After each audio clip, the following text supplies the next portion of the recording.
be an interesting time to be an investor, and our next guest wants to help us make the best decisions to keep our finances as diversified as possible. Certified financial planner and president of Shakiba Capital, Trevor Shakiba, has 5 tips to help. Hey, Trevor, happy Friday and happy Astros home opener. Yeah. I know you're excited. Go Stros. Sure. I know, the shirt's great. Okay, well, let's talk about this, making sure that we really are diversified. And let's just jump right in. How do we do that? Yeah, so that's the question. And I really did a part 1 last week. I had so many comments and so many people reach out to me. I thought, let's do a part 2 and go a little bit deeper.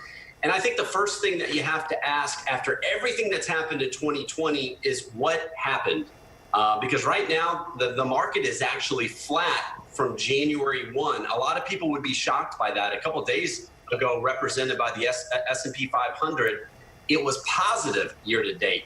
But just look back and ask, did my portfolio go straight down with the market and straight back up? Was it less volatile? Because if it wasn't less volatile, meaning if the market was down 40% and you were down 40% instead of being down 20 or 15, you're really not diversified.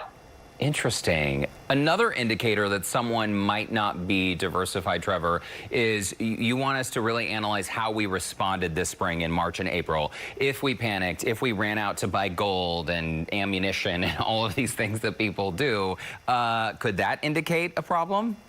Yeah, that's a big problem, because that's the biggest mistake most people make, is they let emotion dictate what decisions they make with their investments. So look, everything hit the fan back in March and April. It was crazy. Trust me, very volatile, unprecedented. So like you said, did you panic? Did you sell everything? Did you lose sleep?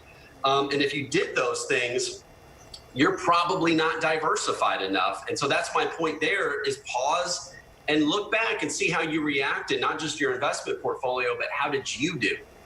And let's talk about the risk portion of this. And this is really interesting because you talk about this in risk tolerance by saying, are you comfortable with the amount of risk that you had? Yeah, exactly. And so a lot of people, they'll recognize they checked off a few boxes when they went to their new job to figure out what their risk tolerance was. But we don't spend enough time talking about this. Just checking off a few boxes and saying, hey, I'm moderately aggressive, is probably not thinking about it enough. Because again, if you just went through March and April and you were down 30%, and the market was down 35%, and then you panicked, you don't have the right risk tolerance. It's not aligned. So my recommendation here is to think a little bit more deeply. Look at the worst case, look at the best case, look at what's most likely, but you have to be comfortable with what that best case scenario could be, so you're not panicking when it happens. And Trevor, COVID aside, I mean, the drama of the last few months aside, typically during an election year, we see a lot of weirdness and volatility in the market. So what's your message if someone is thinking, I don't know, maybe it's time to reallocate right now? What advice do you have for them? Well, I think that's a great point, and now is the time to do it, because we went down so quickly. We're basically back where we were January 1. Now's the time to really consider those things and potentially reallocate. And my point here is that we're not out of the woods. 2020 is not over. We still have an election coming up. Tensions with China might be escalating. So be careful. Don't think that we're completely out of the woods, and make sure, take the time now, to all the viewers, to get your allocation and risk tolerance aligned with your investment portfolio. These are all such great tips. Let's talk about this next one, because you say don't forget about alternative asset classes. What do you mean by that? Yeah, so my point here is that you don't want all of your investments just to go up with the market, down with the market. Basically, wherever the market goes, that's where your account balance is going. You need other types of investments that can provide downside protection and reduce your risk. So those would be things outside the market, like gold, like precious metals, like real estate, that are going to provide that type of diversification. So, if you're just going up and down with the market, you're not really diversified. So think through that. We talked about this last week. Get a second or third opinion and make sure you're prepared now for the rest of 2020 and beyond.